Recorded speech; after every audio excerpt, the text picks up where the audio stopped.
Прекарайте цял ден с мен в Амстердам. Това е ден едно от пътуването ми до Холандия. Станах в 4 сутринта и в 6 часа си хванах полета за Холандия.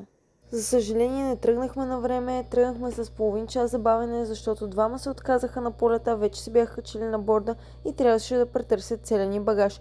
Но въпреки всичко бяхме вече в Амстердам около 9 часа. Като преди това пътувахме 1 час с влака от Айндховен до Амстердам. За голямо щастие, гарата в Амстердам е точно до центъра, така че се запътихме право към него. Първата ни спирка беше това емблематично място за Stroopwafels. Ако идвате в Амстердам, непременно трябва да си вземете Stroopwafel от тук. Това са различните вкусови варианти, които предлагат.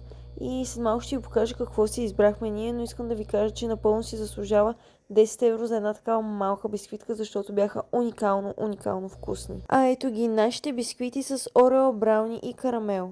Моята беше тази с орео и беше 10 от 10. Следващата ни спирка беше магазина на Дъглас, откъдето си взех няколко неща, които ще ви покажа на края на видеото. Прекарахме следващите няколко часа в обиколки на центъра и главните забележителности в града. После стана време за кратка почивка и намерих това супер сладко кафе в интернет.